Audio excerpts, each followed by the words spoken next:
এই পৃথিবীর বুকে আল্লাহর এই সৃষ্টি জগতের মধ্যে এই তিনটি শক্তি চলমান এবং বহমান, পুরুষ শক্তি এবং নারী শক্তি, এবং এই পুরুষ এবং নারী শক্তির মিলনেই এই সৃষ্টি জগৎ চলমান বহমান। এমনকি বস্তু জগতেও যদি আপনি দেখেন নেগেটিভ আর পজিটিভ, প্লাস মাইনাস, এই সম্পর্কে খুব সুন্দর ব্যাখ্যা আছে। এখন কথা হইল যে আমাদের সমাজে নারী পুরুষ নিয়ে কিছু ভুল ধারণা মানুষের আছে, আমাদের মধ্যেও অনেকের আছে। কোরআনুল মাজিদে নর এবং নারী উল্লেখ করা হয়েছে। কোরআনুল মাজিদে নরকে এবং নারীকে উল্লেখ করে কোরআনুল মাজিদ আল্লাহ বলেছেন ওয়া যাকারা ওয়া উনসা, এবং নর এবং নারী। নর মানে ছেলে, নারী মানে মেয়ে, মাতৃত্ব শক্তি। তাহলে পুরুষ কি? প্রশ্ন আসে, পুরুষ কাকে বলে? পুরুষকে আরবিতে কি বলা হয়? কোরআনের ভাষায় পুরুষকে কি বলা হয়? কোরআনের ভাষায় পুরুষকে বলা হয় রজুল। যিনি রসুল তিনি পুরুষ, রসুলকে বলা হয় পুরুষ। দুঃখের বিষয়, কোরআনুল মাজিদে যত শব্দ, যত আয়াত আছে সব কিছুর অনুবাদ হয়েছে, কিন্তু নবী শব্দের বাংলা অনুবাদ হয় নাই, করা হয় নাই, এবং রসুল শব্দেরও বাংলা অনুবাদটা আমরা ওইভাবে পাই না। নবী শব্দের অর্থ হচ্ছে গায়েবের খবর দেনেওয়ালা, গায়েবের খবর জাননেওয়ালা, যার হিডেন নলেজ আছে, হিডেন নলেজ, অদৃশ্যের জ্ঞান, গায়েবের জ্ঞান যিনি প্রাপ্ত, যার আছে, তিনি নবী। ইয়া আইয়ুহান নবী, এর হুবহু বাংলা অনুবাদটি হচ্ছে হে আমার গায়েব জাননেওয়ালা। আর রসুল শব্দের অর্থ হইল পুরুষ, রেজ্জা মানে পুরুষ, রেজ্জা থেকেই রসুল। যেরকম আরবিতে যুবককে বলা হয় শাবাব, আর বৃদ্ধকে বলা হয় সেবা, আর জেদ্দা বলা হয় দাদিকে। হ্যাঁ, এই যে পুরুষ, নর, নারী, তাহলে আমরা কি পাইলাম? পুরুষ শব্দের অর্থ হইল, পুরুষের আরবি হইল রসুল, নরের আরবি হইল জাকারা, নারীর আরবি হইল উনসা। কোরআনে অসংখ্যবার জাকারা ওয়া উনসা আমরা কোরআনের মধ্যে পাই। পুরুষ মানে রসুল, জাকারা নর, উনসা নারী, নফস জিসিম। তাহলে পাচ্ছি রসুল, জাকারা, উনসা, নফস, জিসিম। নফস মানে প্রাণ, জিসিম মানে দেহ, বডি, জাকারা মানে নর, উনসা মানে নারী, আর রসুল মানে পুরুষ। কি পুরুষ? সে মুক্ত পুরুষ। এই পুরুষ কি কোনো লিঙ্গের মধ্যে সীমাবদ্ধ না, এটি অর্জন, পুরুষত্ব অর্জন করতে হয়। পুরুষত্ব অর্জন সে নরের মধ্যেও হইতে পারে, নারীর মধ্যেও এই অর্জন করতে পারে। নরও এই অর্জন করতে পারে, নারীও এই অর্জন করতে পারে। যেরকম আপনারা দেখবেন ডাক্তার, এই ডাক্তার কিন্তু নরও হয় নারীও হয়, ছেলেও হয় মেয়েও হয়। পুলিশ নরও হয় নারীও হয়, পুলিশের মধ্যে লেখা নাই কিন্তু মেয়ে পুলিশ। এই পুলিশ কে হয়? নরও হয় নারীও হয় মানুষও হয়, তাই না? তার যোগ্যতা, তার যে পড়াশোনার স্তর, যে যেই রকম ওই স্তরে সে যায়, ট্রেনিং করে। তো পুলিশ, আর্মি মেয়েও আছে ছেলেও আছে, কিন্তু মেয়ে আর্মি লেখা থাকে না, পুরুষ আর্মি লেখা থাকে না। পুলিশের মধ্যে পুরুষ পুলিশ, নারী পুলিশ, এগুলো কিন্তু পুলিশ পুলিশই। এটা হলো একটা পদবীর নাম, অর্জনের নাম। যেরকম মাস্টার্স করেন আপনারা, পড়াশোনায় করেন না, মাস্টার্স করেন, তো মাস্টার্স করা, MA পাস করছে, তো এই মাস্টার্স কি কোনো লিঙ্গের জন্য না, এটা একটা অর্জন, পদবী, অর্জন। যে MA পাস করছে, মাস্টার্স কমপ্লিট, অনার্স কমপ্লিট, এটা একটা পদবী। তাহলে মাস্টার্স, অনার্স, এটা পদবী, এটা অর্জন করতে হয়। এই অর্জনটা আপনাকে করে নিতে হবে। তাহলে ডাক্তার, ইঞ্জিনিয়ার, পুলিশ, আর্মি, তাই না, এই যে মিনিস্টার, মানে এগুলা সবই হলো পদবী। একটা নর যখন পড়াশোনা করে যোগ্যতা অর্জন করে তখন তিনি মিনিস্টার হয়, কেউ আর্মি হয়, কেউ পুলিশ হয়, মেয়েরাও তাই। এখন সমাজে প্রচলিত হয়েছে যার পুরুষ লিঙ্গের উপরে, পুরুষ আর নারী, আপনি মেল না ফিমেল, মেল পুরুষ ফিমেল। এখন এই মেল ফিমেলকে আরবিতে কি বলে? মেল যদি হয় তাকে বলে জাকারা, ফিমেল যদি হয় উনসা। ওই যে আপনারা অনেক জায়গায় দেখেন না যে টয়লেটে গেলে পরে পুরুষ টয়লেট, নারী টয়লেট, মেল ফিমেল, তা আরবিতে যায় দেখবেন যে জাকারা উনসা লেখা। এই যে বিষয়, পুরুষত্ব কি, পুরুষত্ব অর্জনের বিষয়। এখন আমাদের দেশে এক শ্রেণীর ধর্মযাজক আছেন, তাহারা নারীদেরকে বিদ্বেষমূলক কথা বলেন, এটি সম্পূর্ণ ভুল এবং ইসলাম সমর্থন করে না। ওনারা উমাইয়া আব্বাসিয়া আমলের যে পুরুষ শাসিত সমাজ ছিল, সেই সমাজের টুকানো যে হাদিস আছে, সেই হাদিস দ্বারা নারীদেরকে হেয় করবে। কিন্তু নারীদেরকে কোরআন কোথাও হেয় করে নাই, মর্যাদা দিয়েছে, সম্মান দিয়েছে। আপনার নারীর যদি মর্যাদা হানি করে, আপনি পাবেন যে কিছু সংখ্যক পথভ্রষ্ট মৌলবী, তাহারা জয়ীফ থেকে জয়ীফ, দুর্বল থেকে দুর্বল যে হাদিসগুলো, সেগুলো আইনা পেশ করবে।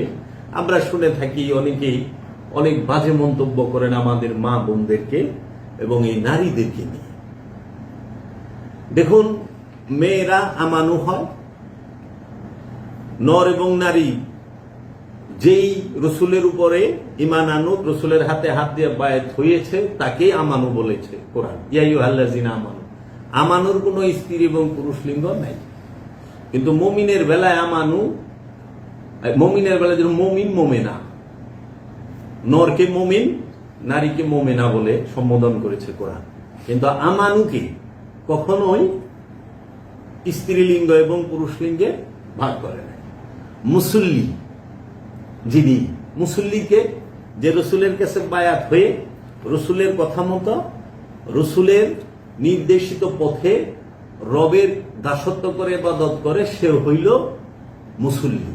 যিনি সালাত করেন, সিয়াম করেন, জাকাত দেন, সিয়াম করেন, হজ করেন, কুরবানি করেন, এই বিষয়গুলো যাহারাই করেন তাদেরকে মুসল্লি বলা হয়। এবং মুসল্লির 8টি গুণ সূরা মারেজের মধ্যে বলা আছে। এখন এই মুসল্লির যে 8 গুণ বলা আছে, এই 8 গুণ নর এবং নারী উভয়ের জন্য। যেই মুসল্লি হবে, যেই ইমানদার হবে, যেই ইবাদত করবে তাকে।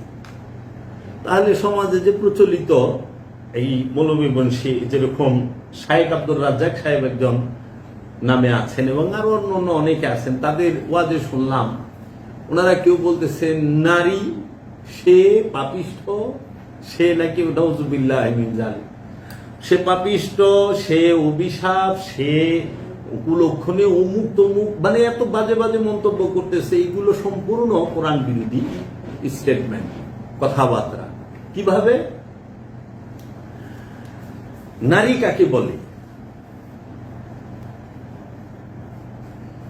নারী হইল যে নফসি খান্নাস রূপী শয়তান যুক্ত। হাকিকতে আমরা যেহেতু সুফি দর্শনে কথা বলি, সুফি দর্শনে নারী বলা হয় যে নফস খান্নাস রূপী শয়তান যুক্ত, যে নফস খান্নাস রূপী শয়তানের মধ্যে মিলে মিশে একাকার হয়ে আছে, তিনিই নারী।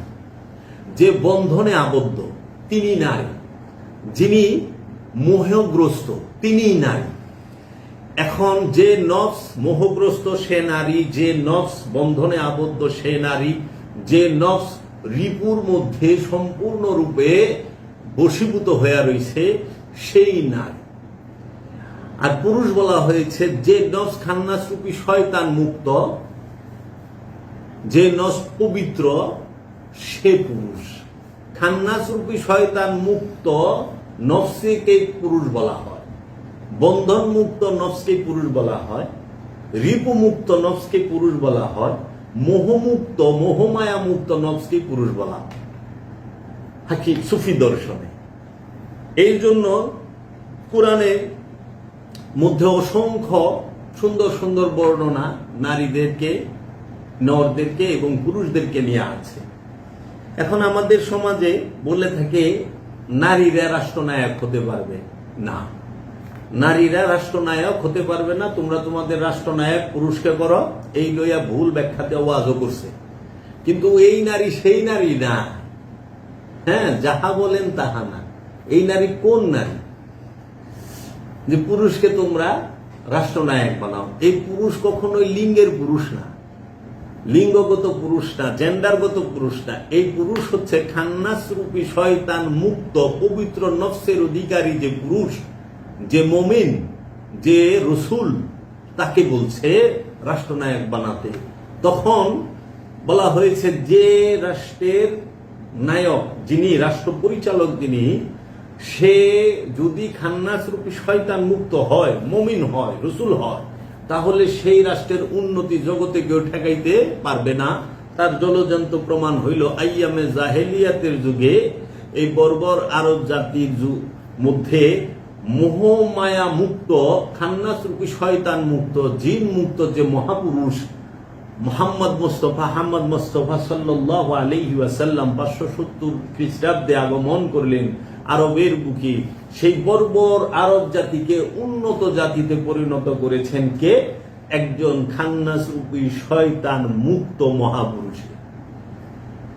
এজন্য পুরুষকে বলা হয়েছে তোমরা রাষ্ট্রনায়ক করো, কারণ যিনি খান্নাস রূপী শয়তান মুক্ত তিনি পুরুষ। পুরুষ হইলে কি হয়?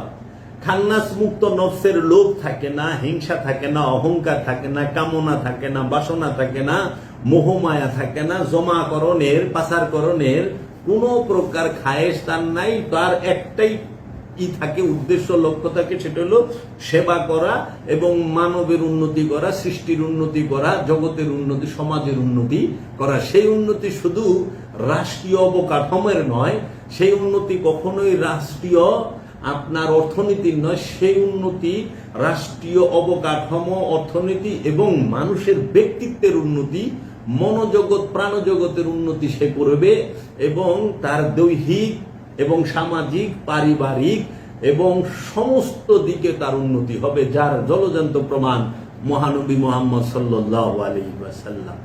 তিনি আইয়ামে জাহেলিয়াতের সন্ত্রাসীদেরকে মুমিনে পরিণত করেছেন।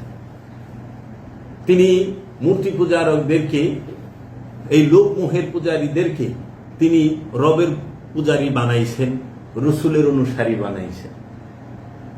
একজন মুক্ত পুরুষ পারেন। এখন আমাদের সমাজে দুইটা ওই জিনিসটাকে ব্যবহার করে যখন মানুষ হাকিকি বুঝতে পারে না, তখন বলে নারী উনি নেত্রী, উনি রাষ্ট্রনায়ক হইতে পারে না, পুরুষকে বানাইতে হবে। আরেকটা বলে যে হ্যাঁ, এই পুরুষ যারা, নারী যারা, তারা আমাদের সমাজের জন্য বোঝা, এই সেই। নারী কলেজে যাইতে পারবে না, অফিসে যাইতে পারবে না, নারী শিক্ষা গ্রহণ করবো ক্লাস 5 পর্যন্ত। কে বলেছে? ইসলামে কোনখানে আছে? নর এবং নারীর এলেম বিদ্যা অর্জন করা ফরজ। নর এবং নারীর পর্দা করা আল্লাহর হুকুম। নরও পর্দা করবে, নারীও পর্দা করবে। পর্দা কিসের? আল্লাহ যে পর্দার কথা বলছে সেটা তাকওয়া। আল্লাহ যে পর্দার কথা বলছে সেই পর্দাটি হচ্ছে তাকওয়া। আর রসুল তাকওয়ার পর্দাও শিক্ষা দান করছেন এবং পোশাকের শালীনতাও শিক্ষা দান করছেন, আমাদেরকে দেখিয়েছেন। তাই এই রকম না যে একদম ফুল প্যাকেট হইতে হবে। এই প্যাকেট হওয়ার সিস্টেম এই 570 থেকে নিয়ে 632 পর্যন্ত ছিল না। কেন? বোরকার কোনো অস্তিত্ব 632 খ্রিস্টাব্দে হয় নাই। হাত মোজা পা মোজার কোনো অস্তিত্ব ছিল না। আমরা যদি গবেষণা করি দেখব যে পোশাকের আবিষ্কার করেছেন প্রাচীন চীন এবং জাপান। জাপান এবং চীন থেকে প্রথম পোশাকের আগমনটা হয়, সুতার আবিষ্কার হয়, কাপড়ের আবিষ্কার হয়। তাহলে পরে এই যে আধুনিক যুগে মেশিনের দ্বারা মোজা, এই বোরকা, এই বিষয়গুলো আমরা দেখতে পাই। পোশাক কি কখনো মানুষকে সেভ করতে পারে? না। পোশাক যদি মানুষকে সেভ করত, তাহলে 6 বছরের শিশু মেয়ে কেন ধর্ষিত হয়? 8 বছরের শিশু মেয়ে আসিয়া কেন ধর্ষিত হয়ে মারা গেল? এখানে কি পোশাকের দোষ? না। পোশাকের যদি দোষ হয়, গর্ভবতী নারী কিভাবে ধর্ষিত হয়? পোশাকের যদি দোষ হয়, তাহলে পরে মধ্যবয়সী, বৃদ্ধা, গর্ভবতী, শিশু, এমনকি ছেলে, তাহারাও বলৎকার হচ্ছে। ছেলে তো পাঞ্জাবি টুপি পরা, ছেলে তো পাঞ্জাবি পায়জামা পরা, ওই ছেলেরে আবার আরেক পাঞ্জাবি পায়জামা পরানেওয়ালা সে বলৎকার করতেছে। কেন? পোশাকের জন্য? পোশাক ভালো পরে নাই, পর্দার কারণে এর জন্য? না, ওই সমস্যাটা হলো তার দৃষ্টিতে। এর জন্য আল্লাহ বলছেন সূরা মারিজের 29 নম্বর আয়াতে যে মুসল্লির 5 নম্বর গুণ হইল যে মুসল্লি সে তার লজ্জা স্থানকে হেফাজত করবে। খেয়াল করে, মুসল্লি তার লজ্জা স্থানকে হেফাজত করবে। তাহলে মুসল্লি কি শুধু নর, ছেলেরা? নারীও তো মুসল্লি। এখন আমাদের সমাজে নারীর মুসল্লি হইবার দেয় না। এটা তো আল্লাহ করে না, এটা মৌলবী সাহেবরা করছে, এই উদ্দেশ্যমূলক ভাবে করছে। এই পৃথিবীতে অনেক কিছু উদ্দেশ্যমূলক ভাবে স্বার্থের জন্য চালাইছে। আস্তে আস্তে এগুলো উদ্ঘাটন হবে। তাহলে মুসল্লিকে আল্লাহ বলছে যে যিনি মুসল্লি তিনি তার লজ্জা স্থানকে হেফাজত করে। সেই লজ্জা স্থান কি? একটি লজ্জা স্থান হলো এই দৃষ্টি, আর হইল মস্তিষ্ক। এই মস্তিষ্কের মধ্যে মানুষ সমস্ত স্মৃতি জমা করে রাখে, সমস্ত খায়েশ যা আছে জমা করে রাখে। এই স্মৃতি বন্ধন, বিস্মৃতি, মুক্তি। স্মৃতি বন্ধন, বিস্মৃতি, মুক্তি। কারণ স্মৃতির ভিতরে থাকলেই আপনি বন্ধনে থাকবেন, নারী জগতে বসবাস করবেন, মানে বন্ধনে মোহযুক্ত হয়ে থাকবেন, পুরুষ হইতে পারবেন না। এর জন্য নারীর লজ্জা স্থান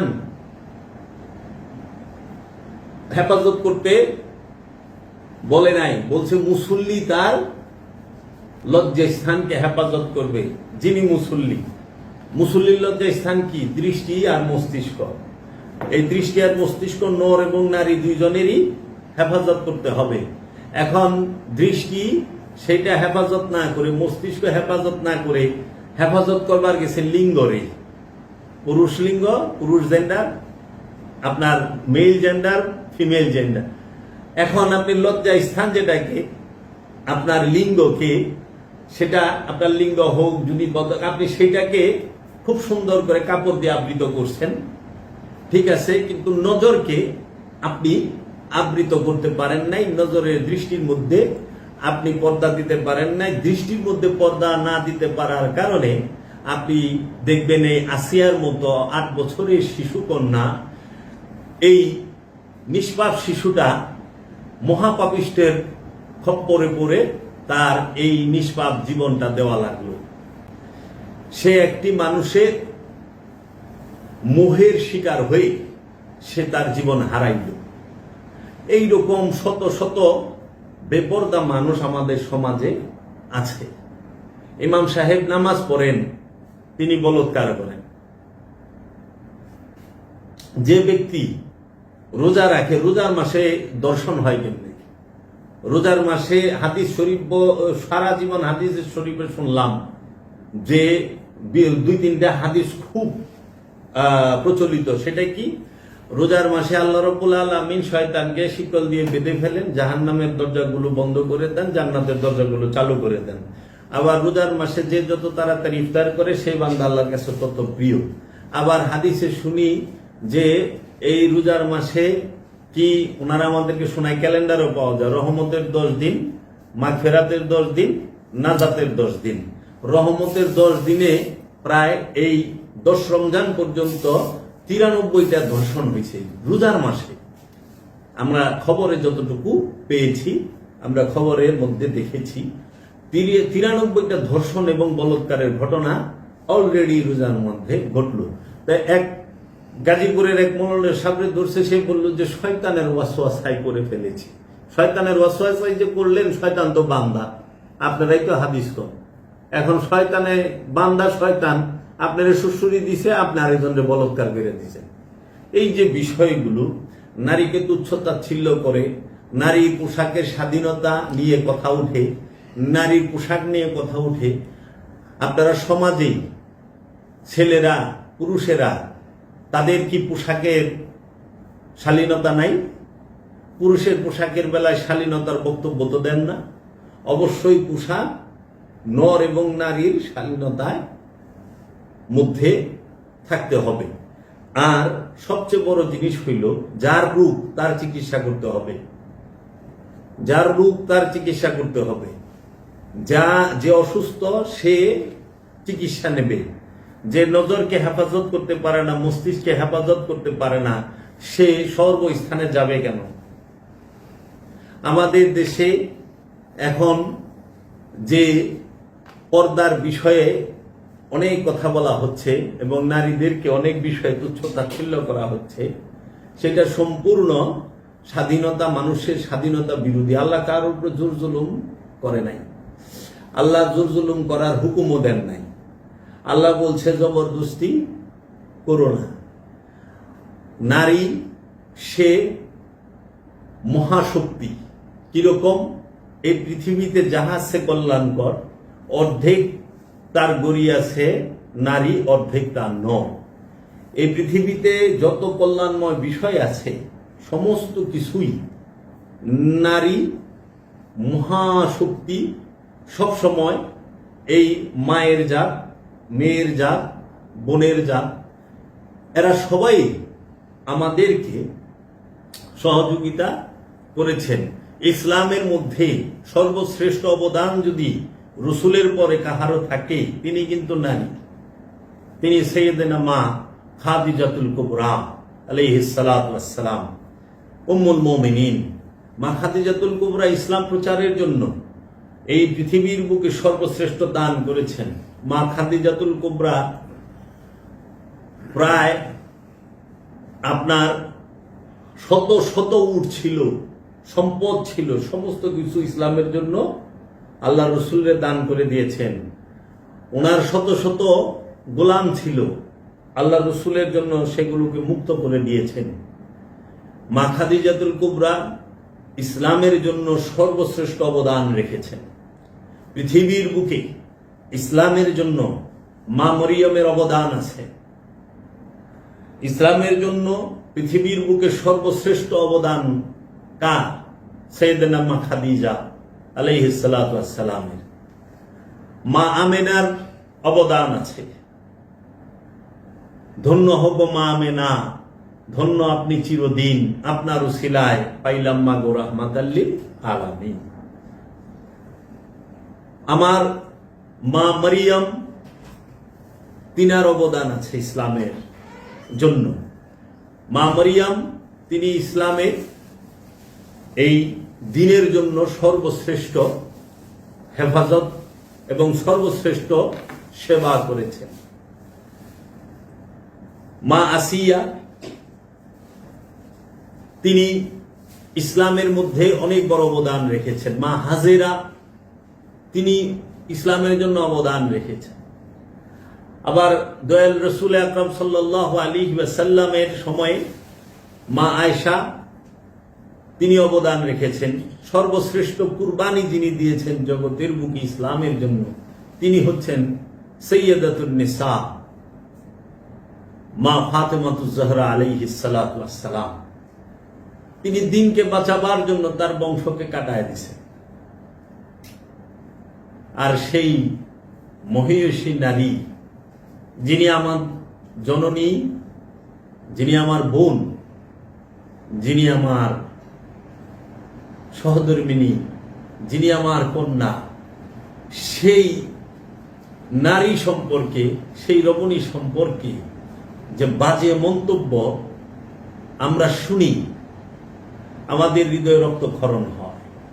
কখনোই এটা হতে পারে না যে একজন আলেম কিভাবে বলে একটা মেয়ে ক্লাস 5 পর্যন্ত পড়বে, এর বেশি না। আবার ওই আলেম সাহেব যখন হসপিটালে তার স্ত্রীর নিয়ে যায় ডেলিভারি, তখন নারী ডাক্তার বলে। তো মেয়ে যদি ভার্সিটিতে না পড়ে, মেডিকেলে না পড়ে, ডাক্তার হবে কিভাবে? আপনি মেয়েদেরকে ক্লাস 5 পর্যন্ত পড়তে দিবেন, এর বেশি পড়তে দিবেন না। আবার ডাক্তার দেখাইতে গেলে আপনি নারী ডাক্তার খুঁজেন। এটা কোন ধরনের যুক্তি? আপনারা যে গুমরাহ, এই মৌলবাদী যারা আছে, কট্টর, সবাই না, যারা কট্টর এই ওহাবিজম, এইটার মাথা খারাপ। এই ওহাবিজমের মৌলবীরা, তারা নারীকে ক্লাস 5 পর্যন্ত পড়াইবো, আর বিয়ে করার পরে ডেলিভারির লেগে মহিলা ডাক্তার বুঝবো। তো 5 পাস করে ডাক্তার হয় নাকি? স্ত্রীরে দেখাইতে গেলে ডাক্তার খুঁজে। এই মহিলা ডাক্তার কে আছে বলেন? কেন? পুরুষ ডাক্তারে হাত ধরা পারবো না, বুক চেক করা পারবো না, মুখ খইলা জিবলা দেখা পারবো না, আর নারী ডাক্তার খুঁজে। 5 পর্যন্ত পড়লে ডাক্তার হয়? হ্যাঁ, ওনাদের বেলায় হবে, ওনারা তাই করবেন। বিশ্বের সাথে তাল মিলিয়ে আমরা অনেক পিছিয়ে, আমাদের শিক্ষা ব্যবস্থা অনেক দুর্বল।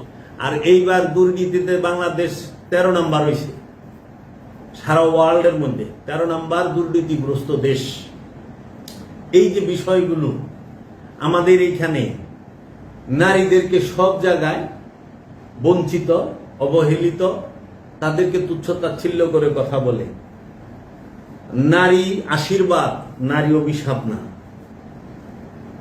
মেয়ে আশীর্বাদ, মেয়ে অভিশাপ না। আল্লাহর রাসূল সবচেয়ে বেশি আদর করছেন তার কন্যাকে, যিনি বতুল যাকে বলা হয়। মা ফাতেমা আলাইহিস সালাতু ওয়াস সালাম, তিনি তার যখন 5 বছর বয়স, 5 কি 6 বছর বয়স, আল্লাহর রাসূলের উপরে কাফেরেরা, জালিমেরা উটের গুবরি ফেলে দিয়েছিল। যখন রাসূল সেজদায়রত অবস্থায় ছিলেন, আল্লাহর রাসূল পিঠে ব্যথা পেয়েছিলেন, তখন কেউ মুখ করে রাসূলের বাড়ির দিকে, ঘরের দিকে চিল্লায়া বলছিল যে আল্লাহর রাসূলের মাথার এবং পিঠের উপরে গুবরি ফেলে দেওয়া হয়েছে। তখন সাইয়েদানা মা ফাতেমাতুজ জাহরা দৌড়ায় আইসা এই ছোট ছোট হাত দিয়া বাবার মাথার এবং পিঠের এই ওজন, এই গুবরি, এটা সরায় এবং আল্লাহ রসুলের হাত মোবারক দইরা নিয়া জমজম কূপের সামনে আল্লাহ রসুলের চুল মোবারক ধুইয়া পরিষ্কার করে দেয়। আল্লাহ রসুলের লম্বা লম্বা চুল মোবারক ছিলেন। নারী সাইয়েদানা মা খাদিজাতুল কুবরা আল্লাহ রসুলের সাথে যুদ্ধে, এই যে যত দিনের দাওয়াতের সময় পাশে দাঁড়ায় থাকতেন। মা ফাতেমা প্রতিটা যুদ্ধে রসুলের সাথে থাকতেন।